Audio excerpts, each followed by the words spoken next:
Hello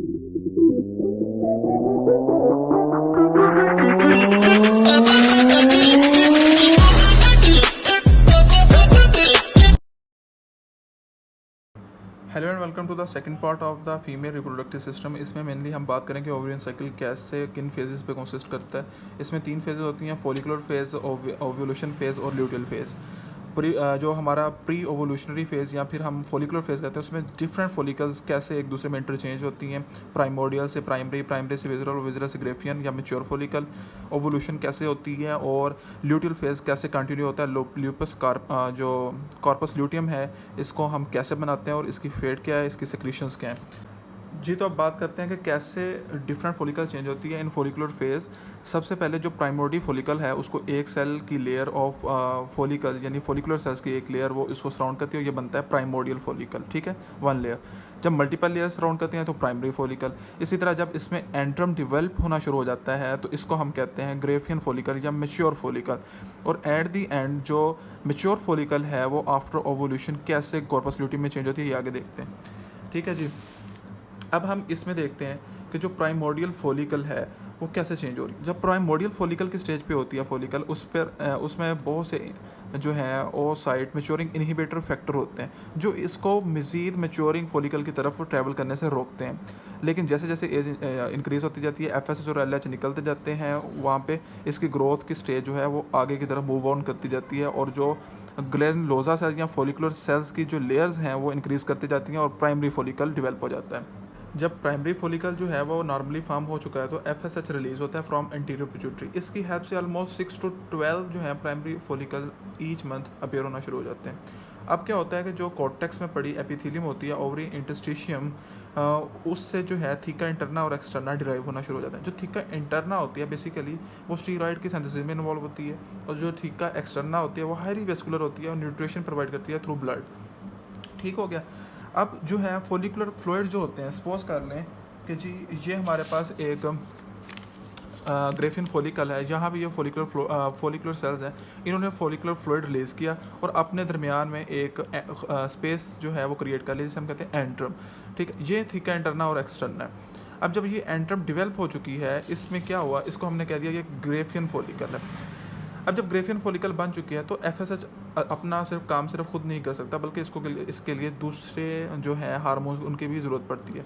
तो first of all क्या होता है कि जो वेजिकुलर फॉलिकल होती हैं उसके स्टार्ट में एस्ट्रोजन जो है वो रिलीज़ होता है। एस्ट्रोजन रिलीज़ होता है और ये फॉलिकुलर सेल्स, इन सेल्स पे FSH के रिसेप्टर को जो है वो प्रोड्यूस करवाना शुरू कर देता है। अब इसके रिसेप्टर प्रोड्यूस होंगे ऑब्वियसली जब FSH एंटीरियर पिट्यूटरी पे यहाँ पे आएगा, अपने रिसेप्टर पे एक्ट करेगा और इनकी जो है ग्रोथ को और ज़्यादा करेगा, क्योंकि FSH का मतलब ही फॉलिकुलर स्टिमुलेटिंग हार्मोन है। तो इन्होंने फॉलिकुलर सेल्स की जो है ग्रोथ को इंक्रीज़ ही करना है ना।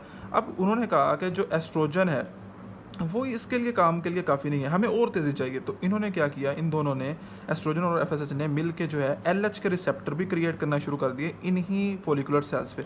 जब LH आता है एंटीरियर पिट्यूटरी ग्लैंड से तो वो भी अपना सेम काम करता है, इसकी ग्रोथ को और ज़्यादा करता है। इस तरह से इसकी ग्रोथ बहुत ज़्यादा और बहुत जल्दी से फैल चुकी होती है, जो नॉर्मली 3 to 4 फोल्ड तक एक्सप्लोसिवली इंक्रीज़ करती है और प्रोलिफरेशन की वजह से अपनी जो है नॉर्मल लेंथ अटेन कर लेती है। अब हम बात करते हैं कि एक्चुअली ओवोल्यूशन कैसे होती है। ओवोल्यूशन में कोई ज़्यादा रॉकेट साइंस नहीं है, सिंपली ये होता है कि जो थीका फोकुला है इसके सरफेस पे एक स्टिग्मा यानी एक थोड़ा सा प्रोट्रूडेड पार्ट जो है वो अपेयर होता है। ये क्यों अपेयर होता है, स्पेशली जो अंदर फ्लूइड होता है वो बहुत ज़्यादा पुश आउट करता है, और पुश आउट करने की वजह से यहाँ पे थोड़ा सा स्वेल्ड पार्ट जो है वो अपेयर होता है, जिसको हम स्टिग्मा कहते हैं। अब स्टिग्मा क्या है, वो अंदर फ्लूइड की बहुत ज़्यादा पुश आउट करने की वजह से ब्रस्ट होता है और ये ओवम जो है वो रिलीज़ होता है। लेकिन इसकी एक थ्योरी भी डिस्क्राइब की गई है। अब ओवोल्यूशन की एक थ्योरी भी डिस्क्राइब की गई है कि ओवोल्यूशन होती है कैसे है। ओवोल्यूशन ऐसे होती है कि एंटीरियर पिट्यूटरी से रिलीज होने वाला हार्मोन ल्यूटिनाइजिंग हार्मोन जो है वो प्रोजेस्टेरोन प्रोड्यूस करवाता है। जब प्रोजेस्टेरोन जो प्रोड्यूस हो चुका है, ये मेनली 2 एंजाइम क्रिएट करता है। एक है प्रोटोलाइटिक एंजाइम जो है कोलेजिनेज, ठीक है, और दूसरी तरफ जो है ये फॉलिकुलर हाइपरीमिया करवाता है। हाइपरीमिया मीन्स के increase amount of the blood in the blood vessels, ठीक है। और दूसरी तरफ ये प्रोस्टाग्लैंडिन जो कि एक वेजोडाइलेटर है उसको रिलीज़ करवाता है। जब ये दोनों चीज़ें हो जाती हैं तो प्रोटोलाइटिक अपना काम करना शुरू करता है। प्रोटोलाइटिक है तो ऑब्वियसली ये डाइजेशन ऑफ प्रोटीन करेगा और ये जो है थिन करता जाएगा, वीक करता जाएगा फॉलिकुलर वॉल को। और इस तरह से digestion of degeneration of stigma हो जाएगी, यानी वो वीकन पार्ट बन जाएगा। और ब्लड फ्लो ज़्यादा आने की वजह से प्लाज्मा ट्रांसडक्शन भी हो जाएगी कि बहुत ज़्यादा फ्लूइड अंदर आ जाएगा, ब्लड वॉल्यूम इंक्रीज़ कर जाएगा, प्रेशर बढ़ जाएगा और बर्स्ट होने के चांसेस इंक्रीज़ कर जाएंगे।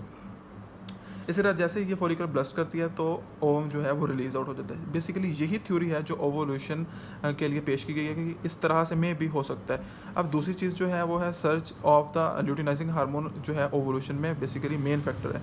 इसमें क्या होता है कि FSH और LH दोनों सिनर्जेटिकली काम करते हैं स्वेलिंग प्रोड्यूस करवाने में। उसमें होता ये है कि जी जो ग्रैनुलोसा और थिका सेल्स हैं ये अपने आप को चेंज करते हैं प्रोजेस्टेरॉन सेक्रेटिंग सेल्स में, और जो एस्ट्रोजन है वो उसका लेवल जो है वो डिक्रीज होना शुरू कर देता है। इसको बेसिकली उन्होंने ग्राफ में भी दिखाया हुआ है। ये देखें कि ओवोल्यूशन से पहले FSH और LH का लेवल बहुत ज़्यादा इंक्रीज़ कर जाता है, लेकिन आफ्टर ओवोल्यूशन इनका लेवल डिक्रीज़ होना शुरू हो जाता है और प्रोजेस्टेरॉन का लेवल इंक्रीज़ होना शुरू हो जाता है। सो इससे हमें अंदाज़ा हो जाता है कि ये किस तरह से ओवोल्यूशन में हेल्प करते हैं। लेकिन जैसे ये चीज़ें निकाली जाती हैं, सपोज अगर रैपिड ग्रोथ ऑफ फॉलिकल नहीं हो रही या एस्ट्रोजन का लेवल डिक्रीज़ कर चुका है, या फिर हम कहते हैं कि जी प्रोजेस्टेरॉन की सेक्रेशन होना शुरू हो गई है, ये तमाम चीज़ें नहीं होती तो ओवोल्यूशन भी नहीं होता। मेनली यही 3 फैक्टर हैं जो ओवोल्यूशन में इन्वॉल्व हैं। ये सारी इनिशिएशन ऑफ ओवोल्यूशन ये थ्योरी डिस्क्राइब की गई है। अगले ल्यूटिल फेज की बात करते हैं इंशाल्लाह नेक्स्ट वीडियो में।